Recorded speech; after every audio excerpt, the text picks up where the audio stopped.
Forget gurus. Forget anyone claiming to be an online business expert without going through the challenges of entrepreneurship themselves. The Real Money, Real Business podcast is here to prove the best insights in online business comes from your fellow online business builders. We dig into stories of entrepreneurs selling their business on the Empire Flippers marketplace so that you can learn how they made their business profitable, how they overcame obstacles, and what lessons they learned in their online journey. If you want to take your business and your knowledge to the next level, you've come to the right podcast. Let's get started. Hey everyone, Max here with another great business to discuss on this episode of the Real Money, Real Business podcast. Today's guest is Chris, and he's selling his Amazon FBA and e-commerce business on the Empire Flippers marketplace. So welcome to the show, Chris. How are you doing today? I'm doing well. How are you? Yeah, I'm really good, thank you. Before we dive into your business, I'll give a brief summary of it. So it's an Amazon FBA and e-commerce business in the office supply niche, created in January 2010. The average monthly revenue for the business is $259,189 and makes an average of $19,332 per month in net profit. For everyone listening, you can visit empireflippers.com/marketplace and search for listing 48363 to learn more about the business. Included in the sale is the Amazon Seller Central account with 333 SKUs, one branded domain, one 301 redirected domain, trademark, social media accounts including Facebook, Instagram, Twitter and Pinterest, the SOPs, employee contracts, and the supplier contracts and relationships. Now that I've given a general overview of the business, Chris, why was online business such an appealing idea to you? Well, it kind of started back in 2008. There was very few avenues to make money at that point. For me, it was just basically working for an IT company. And my dad always told me the only way to make money in this world is work for yourself. So I was just sitting there one day trying to figure out ways and avenues of generating revenue on my own without going into an employer working that 9-to-5 job. And I, found out that you can simply sell products online.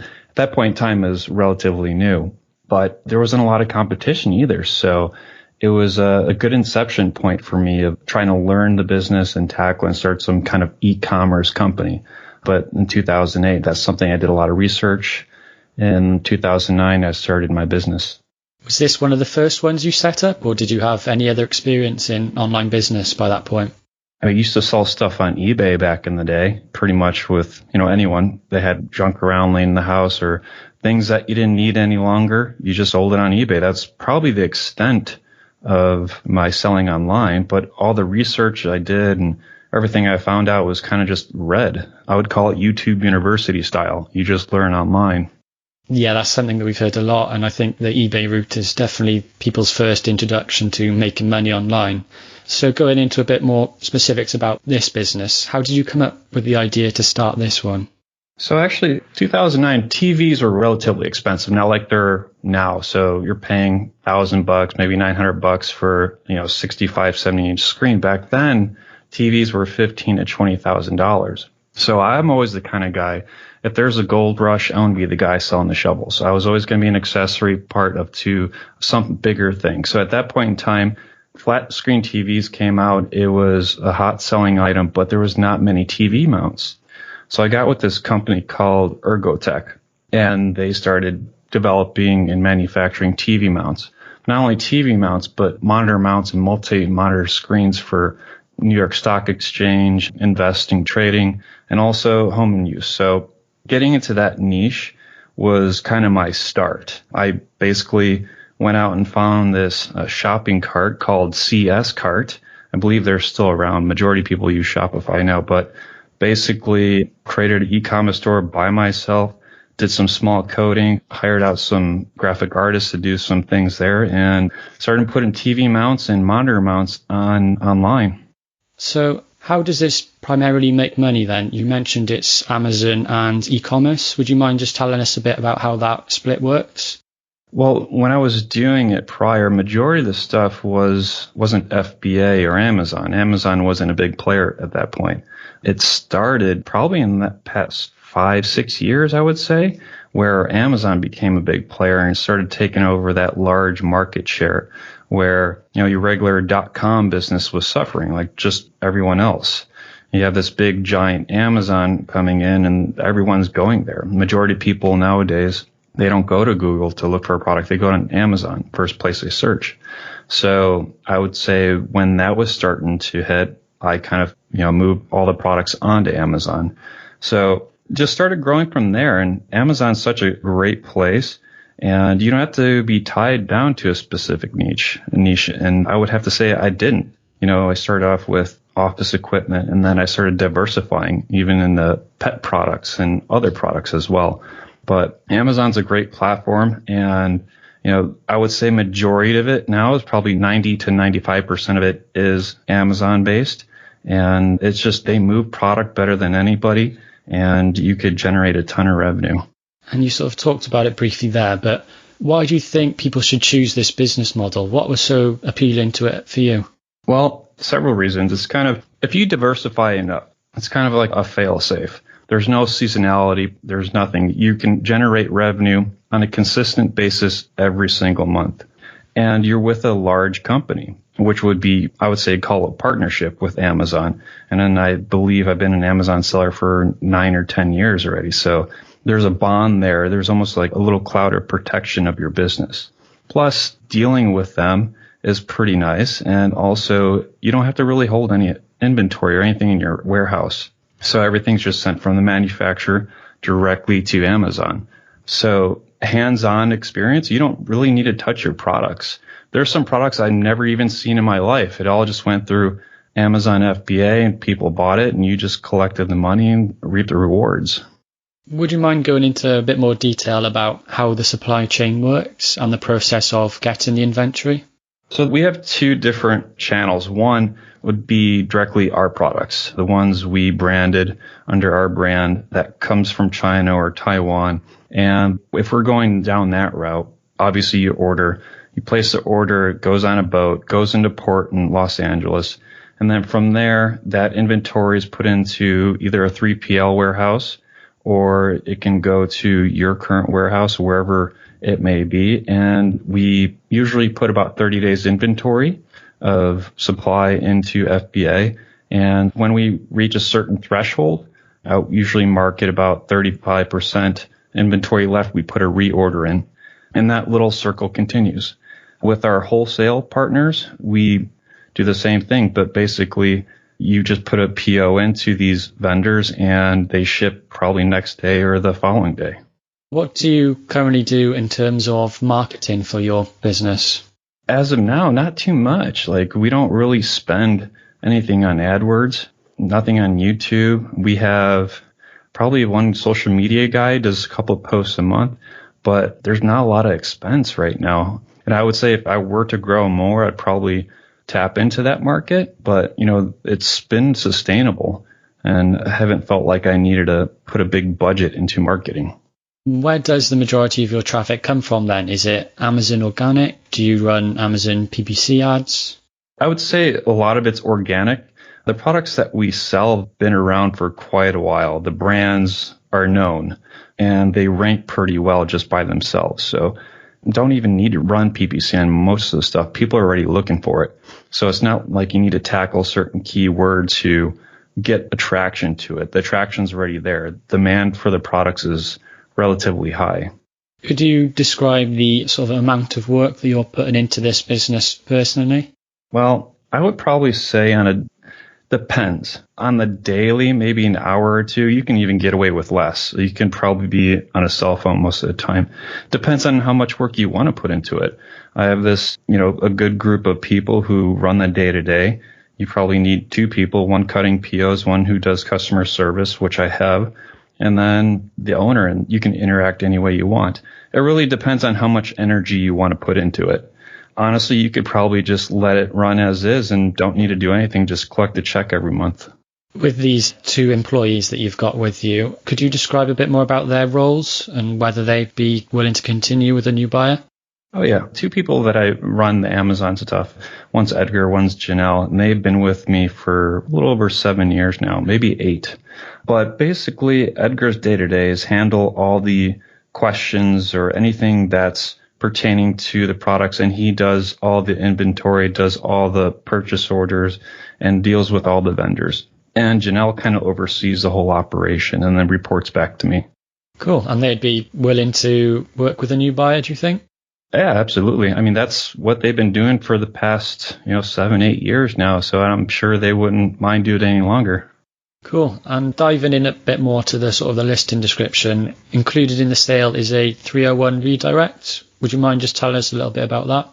Yeah, so we had original domain, which basically pertained towards TV mounts. If you see the domain, you'll see why it made sense for that domain. But as I grew into other peripherals in the office space industry, I had to do a name change. It just didn't make sense. So basically, probably 5 years ago, maybe 6 now, can't recall right at the top of my memory, but did a name change, rebranded everything. So any backlinks that were going towards that original domain name, now 301 redirect to the new branded domain name. And that was pretty much the only reason I did that. Yeah, that makes sense. And looking at everything here, you've built up quite a significant business. So why are you deciding to sell the business instead of keeping it and growing it yourself? I've been doing this for a little over 10 years now, growing this business. And the past couple of years, I've developed 2 other e-commerce businesses, branded, created, manufactured my own products, and also run a marketing company. So my hands are many different pools right now, and I feel a little guilty not neglecting this business and where it should be in better hands and have more focus. So at this point in time, I feel I need to focus on other things. This business has a lot of potential to grow, but sometimes you lose that passion for certain things. You kind of want to move on to other things that excite you. I feel like I'm at that state right now. So I feel it's a good time to move on to other things. For someone who did want to come in and grow this business, what are the opportunities for growth? They're pretty big. I mean, first of all, I think the B2B side is huge. I think there's a lot of government contract with GSA contracting is very large, especially in the office industry where it's demanded. When we were selling some of our products that are out of stock right now, we're going to probably reload on them. But the military bought a lot of our equipment, a lot of the monitor stands that we do have. And it's kind of exciting when you see, government agencies and big businesses buy your products. And, there's one of our products somewhere in a submarine. It's kind of crazy, but I feel that side of the business could be grown exponentially. I feel that going overseas to Europe, to Canada, to Asia would probably be a tremendous booster as well. Also, probably push more into distribution. Getting into like a Synex or Ingram Micro or a Tech Data would be good. What do you think are some of the biggest risks associated with a business like this that a buyer should be aware of? That's a great question. I would say the risk right now, probably everyone's facing now, is like, what happens tomorrow? This type of business, I say the risks are very low because you can maneuver and divert many different directions where, a brick and mortar store can't. As far as risk, it's hard to say. Could there be a new pandemic? Could there a different coronavirus that crushes the economy, crushes business? We don't know. But I think e-commerce is almost fail-safe because you can divert and change directions quickly where other big businesses can't. So risk, I would just say it's low. And, I can't honestly think of something that I'm worried about, especially with this business, because it's not a seasonal product. People need this stuff. And the demand's growing, especially where more and more people are working from home. So I'd say risk is low, and I wouldn't be afraid of anything. I think that's a fair assessment, and the fact that your business has negotiated the pandemic is only, a good sign for it in the future. Sure. So say a buyer was to come in for this, would you be willing to commit to a non-compete? Sure, absolutely. And how much support are you willing to offer buyers? Is that sort of email support and Skype calls? I would say whatever the new owner wants. I don't want to see this business handed off to somebody that's going to drive into the ground. I'll be there with full support. I want to see the business grow. It's kind of like my baby. I've had this for 10 years already. So I want to make sure it goes into good hands, and whatever support that end user needs or however long it may be, I'll be there for them. So it's not like I'm going to wash my hands clean of it. I'm done with it. I just don't feel like that. So whatever they need, I'll be there. It's good to hear. Would you be open to negotiating something like an earnout? That's something that we can think about. I would prefer a full payout, but it's negotiable. Yeah, that's perfectly acceptable. And something sort of we like to do as we get towards the end of these podcasts is maybe give some advice to people that are just getting started in online business. So Sure. What advice would you give to our listeners that you wish you knew when you first started? Well, I would have to say there is no manual for this business. You see all the YouTubers and all these people, you can see a video with someone in a nice house or a nice car and say, oh, you can make $6 million in 1 year doing this. That's not true. Anyone who's been doing this for a long time is generating revenue. They're not going to give out their secret sauce. They don't want to show other people how to do things. Why? That just generates more competition. So at the end of the day, you have to do your own research. Don't buy into these programs that are $997. It makes no sense. You're not going to learn anything. You can learn the general stuff on YouTube for free, but at the end of the day, you have to do your own research. And it takes a lot of work. Nothing's going to be given to you. Yeah, that's a good point. Was there any software or tools that sort of helped you when you were just starting out? It's a great question. Tools. Helium 10 was great. I don't say I use it very much. I know the algorithms change a lot. I can't really say that there's too much, like AdWords maybe, but that's different. I don't think we use any tools. Basically, everything's kind of manual and by hand.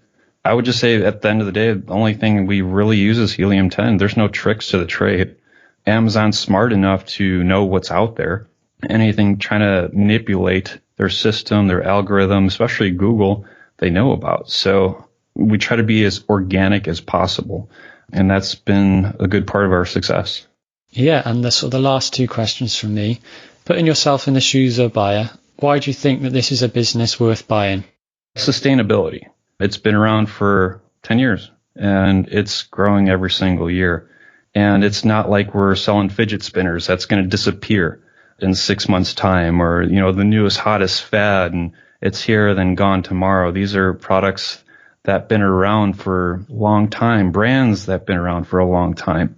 And the sustainability level is through the roof. So, the generations down the line, these brands, these products will still be here. So it's not here today, gone tomorrow. And lastly, is there anything else you'd like to share that I might have missed? Can't recall anything at this time. I would just have to say, it's obviously my first time selling a business. It's a little nerve-wracking because it's something that you've created and you babied and you grew over time. I just want to make sure it's going to the right person and they're able to grow it as well. And I would say that's about it.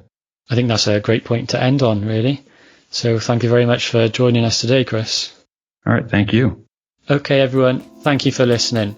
To learn more and see if this listing has already been sold, head over to empireflippers.com/marketplace and search for listing 48363. If you're watching this on YouTube, click the link in the description to go straight to the listing. Once you've unlocked this listing, you'll be given everything you need to know about this business. And I'll see you in the next episode.